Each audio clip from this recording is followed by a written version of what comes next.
2002년 월드컵 레전드 특집으로 이번에 소개해드릴 선수는 수비수 홍명보입니다. 홍명보는 한일 월드컵에서 주장으로 뛰며 대한민국의 4강 신화를 이끌었습니다. 특히 스페인과의 8강전에서 이케르 카시아스 골키퍼를 상대로 승부차기를 성공한 뒤 환한 미소와 함께 두 팔을 벌리며 달리는 모습은 팬들이 기억하는 대회 최고의 명장면 중 하나입니다. 홍명보는 한일 월드컵 조별리그 첫 경기부터 3, 4위전까지 전 경기를 소화하며 주장 역할을 수행했습니다. 3백 수비의 가운데에 위치한 그는 영리한 수비 리딩으로 후배들을 이끌며 한국의 기적같은 신화에 앞장섰습니다. 현역 은퇴 후 지도자로 변신한 홍명보는 성공과 실패를 모두 맛봤습니다.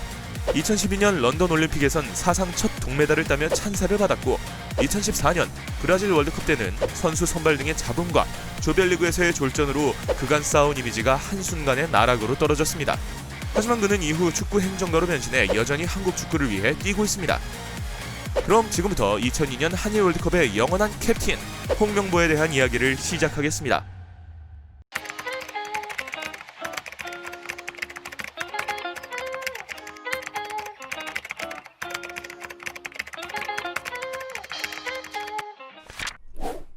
트레이드 파문과 포항 입단.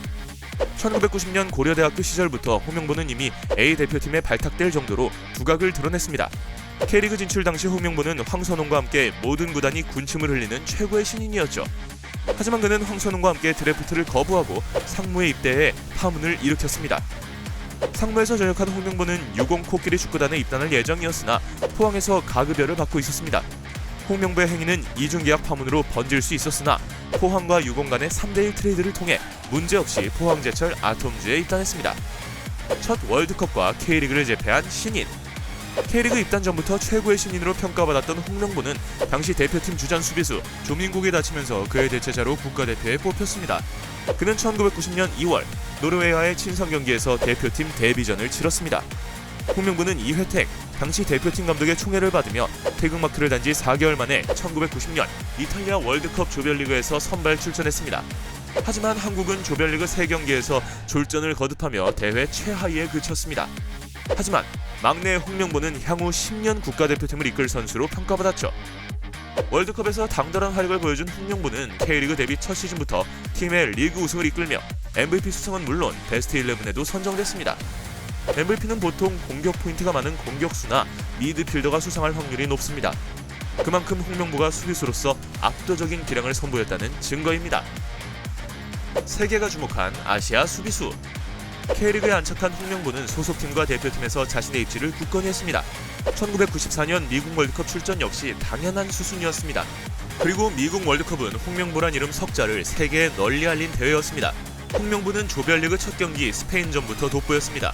한국이 0대2로 뒤지고 있던 상황에서 1대2로 따라붙는 프리킥골을 성공시켰고 이어 상대 수비를 모두 속인 감각적인 패스로 서정원의 동점골까지 넣으며 2대2 극적 무승부를 연출했습니다.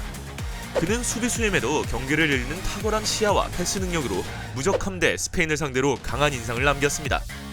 조별리그 마지막 독일전은 홍명보가 대회에서 가장 좋은 활약을 펼친 경기입니다.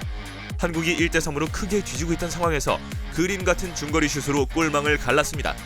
홍명보의 이 득점은 당시 미국 월드컵에서 최장거리 득점으로 기록됐습니다. 비록 2대3 패배로 16강 진출은 좌절됐지만 홍명보는 독일을 상대로도 주눅들지 않는 플레이로 팬들의 사랑을 독차지했습니다.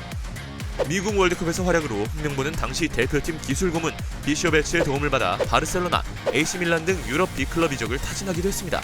하지만 계약 문제로 유럽 진출은 아쉽게 무산됐습니다. J리그 진출과 세 번째 월드컵. 홍명보는 거듭된 해외 이적 실패로 구단과 마찰을 빚었고 1997년 일본 J리그의 쇼난 벨마레로 이적했습니다. 쇼난과 그의 궁합은 그리 좋지 못했습니다. 홍명보는 수비수지만 자유롭게 공격에도 가담하는 리베로로 뛸 때 장점이 극대화되는 선수였습니다. 하지만 쇼난은 홍명보의 플레이를 제한했고 그 역시 팀에 적응하지 못했습니다. 그러다 1998년 쇼난의 재정이 악화되면서 고액 연봉자를 방출하기 시작했고 홍명보도 트레이드 시장에 나왔습니다. 소속팀에서의 입지는 줄었지만 홍명보는 여전히 대표팀의 핵심 수비수였습니다. 그는 1998년 프랑스 월드컵에서도 한국 수비를 지휘했습니다. 그런 한국은 조별리그 네덜란드전에서 0대5로 대패하는 등 세계 축구의 격차를 실감해야 했죠. 프랑스 대회 실패 후 홍명보는 1999년 가시와 레이솔로 이적했습니다. 홍명보를 영입한 가시와는 만년 중하위권 팀에서 단숨에 리그 3위로 도약했습니다. 홍명보에 반한 가시화는 2000년 이례적으로 외국인 선수에게 주장 완장을 맡기기도 했죠. 홍명보의 효과를 본 가시화는 이어 황선홍과 유상철을 영입해 외국인 3명 제한을 모두 대한민국 대표팀 주전으로 채웠습니다. 이른바 코리안 삼총사가 탄생했습니다. 홍명보가 일본 축구 팬에게 커다란 존경과 애정을 사고 있는 이유도 이 당시 활약상 때문입니다. 가시화는 이제는 구단의 아이콘이나 다름없던 홍명보에게 은퇴 후 지도자 생활과 차기 감독직을 요청했습니다. 하지만 그는 일본의 팀은 이끌고 싶지 않다. 나의 영혼은 항상 한국에 있다라는 말을 남기고 J리그 생활을 정리했습니다. 2002년 4강 신화의 기적. 홍명보는 한일 월드컵을 앞둔 2001년 친정팀 포항 스틸러스로 복귀했습니다. 같은 해 한국에는 프랑스 월드컵 0대5 대패를 남긴 거스 히딩크가 대표팀 감독으로 부임했습니다. 홍명보는 갓 부임한 히딩크 감독과 자존심 싸움을 펼치기도 했죠. 한국이 2002년 한일 월드컵에서 사용할 플랜 A 포메이션이 문제였습니다. 대표팀은 여태껏 3백을 써왔고 홍명보는 이 포메이션에서 가장 잘 뛰었습니다. 반대로 히딩크 감독은 틈만 나면 한국 축구도 이제 세계 축구의 흐름에 맞춰 4백을 써야 한다라며 역설했습니다. 4백 사용이 마치 자신을 월드컵 플랜에서 배제하겠다는 말로 생각됐던 홍명보는 자존심에 금이 갔습니다.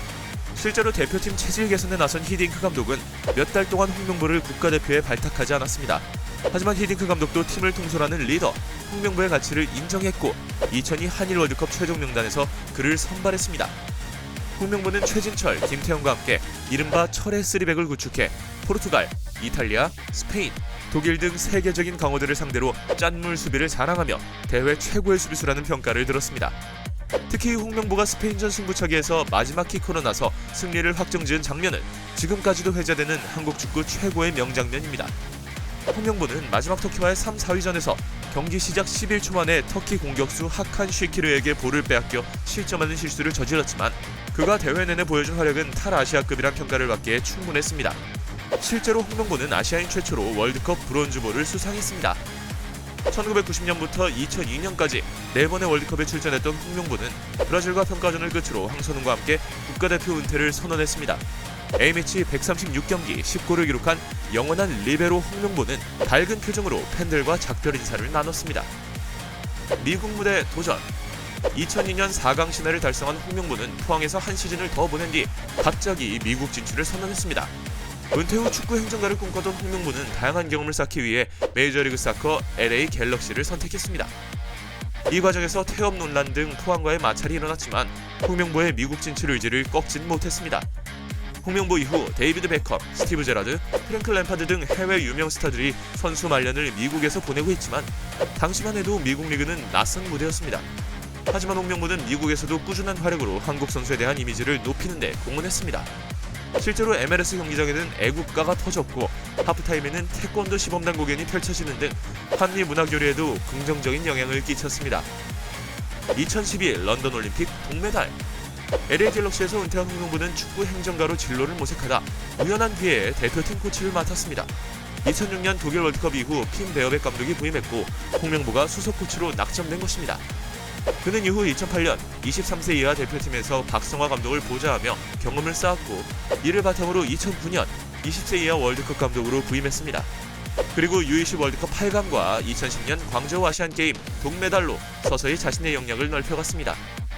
감독 홍명보 커리어의 정점은 2012년 런던 올림픽이었습니다.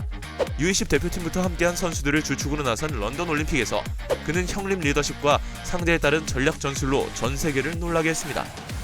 조별리그에서 멕시코, 스위스, 가봉 등 만만치 않은 팀들을 상대로 8강 진출에 성공했고 개최국 영국 연합팀과 8강전에선 승부차기까지 가는 혈투 끝에 승리하며 사상 첫 올림픽 4강 진출을 일궈냈습니다. 영국은 5번째 키커인 다니엘 스터리지가 실축했지만 한국은 기성용이 성공하며 준결승 무대로 향했습니다. 4강전에서 세계 최강 브라질에 0대3으로 완패한 한국은 3위 결정전에서 숙명의 라이벌 일본과 만났습니다. 동메달까지 주어지는 병역 혜택과 상대가 일본이라는 동기부여가 발동하며 한국 선수들은 투혼을 발휘했습니다. 박주영의 선제골로 앞서 나간 한국은 구자철의 추가골로 일본을 제압하고 사상 첫 올림픽 동메달을 목에 걸었습니다. 2014 브라질 월드컵의 악몽. 런던 올림픽 성공으로 홍명보에 대한 국민들의 기대감은 더욱 커졌습니다. 조광래 축구대표팀 감독이 퇴진하자 모든 시선이 홍명보에게 향했습니다. 하지만 독이 든 상대라는 평가가 지배적이었습니다. 월드컵 본선까지 주어진 시간이 부족했고 실패할 경우 이전까지 쌓아올린 커리어가 한순간에 망가질 수도 있었기 때문입니다. 주변의 우려에도 홍명보 감독은 2014년 브라질 월드컵 대표팀 지봉을 잡았습니다. 하지만 짧은 준비기간 탓에 자신이 잘 알고 있는 선수들로 팀을 꾸릴 수밖에 없었죠. 게다가 소속팀 활약을 절대적인 선발 기준으로 삼겠다던 철칙을 어기고 박주영을 선발하는 등 형평성 논란으로 의리축구라는 조롱까지 받았습니다. 대회 전부터 경기 외적으로 흔들렸던 홍명보는 준비기간 부족과 함께 월드컵 본선에서 처절하게 실패했습니다. 러시아와 첫 경기를 1대1로 비기며 출발했지만 1승 제물로 여겼던 알제리에 2대4로 대패하고 마지막 벨기에전까지 지면서 탈락했습니다. 2010년 나방 월드컵에서 사상 첫 원정 월드컵 16강을 이룬 뒤라 홍명보의 실패를 향한 비난의 목소리는 더욱 높았습니다. 홍명보는 대회 전 의리축구를 시작으로 대회 내내 고정된 선수 출전과 부족한 전술 능력으로 비판을 받았습니다. 대회 후에는 월드컵 준비기간 중 성남 판교 신도시에 땅을 보러 다녔다라는 의혹을 받으며 땅명보라는 소리까지 들었죠. 월드컵 사태로 홍명보 감독의 이미지는 완전히 추락했고 결국 그는 축구협회에 만류해도 자진 사퇴했습니다.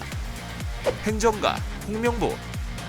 2014년 월드컵 실패 후 야인 생활을 하던 홍명보는 2016년 중국 슈퍼리그의 항저우 리청 그린타운에 부임하며 감독으로 복귀했습니다. 하지만 팀은 2부 리그로 강등됐고 2017 시즌 5월 홍명보는 성적 부진으로 경질당했습니다. 감독 커리어에 치명타를 입은 홍명보 감독은 2017년 대한축구협회 전무이사로 선임되며 오래전부터 꿈꿨던 행정가로 변신했습니다.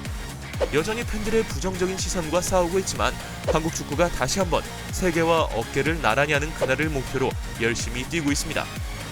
4번의 월드컵을 경험했던 홍명보는 한국이 부진했던 대회에서 늘 자신은 빛나는 활약을 펼쳤습니다. 특히 2002년 한일 월드컵에서는 주장으로서 후배들을 이끌고 대회 4강 신화를 이루기도 했죠. 홍명보는 찬란한 선수 생활을 뒤로하고 감독으로서도 한국의 올림픽 첫 동메달을 안기며 화려한 지도자 생활을 시작했습니다.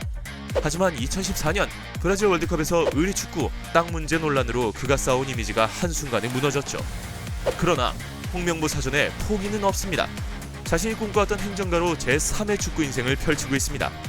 내 영혼은 한국에 있다라는 그의 말처럼 항상 한국 축구를 위해 희생해온 그가 행정가로서 한국 축구에 얼마나 큰 공헌을 할지 앞으로가 더 기대됩니다. 영상 즐겁게 시청하셨나요? 저희 남자라면 채널은 유튜브 최초 해외 유명 분석팀 업체와 계약을 맺었습니다. 모든 스포츠 분석 경기는 방대한 분석 자료를 바탕으로 전문 분석위원들의 분석과 모니터링을 통한 경기 리듬 및 팀 운영 상태 등을 토대로 전문 스포츠 분석을 하고 있습니다. 분석에 100%는 없습니다. 하지만 수익률엔 100%가 있습니다. 적중률은 100%라고 말씀 못 드리지만 수익률은 100%라고 말씀드릴 수 있습니다. 저희 정보 공유방에 초대받고 싶은 구독자분들은 고정 댓글에 오픈 채팅으로 문의 주세요.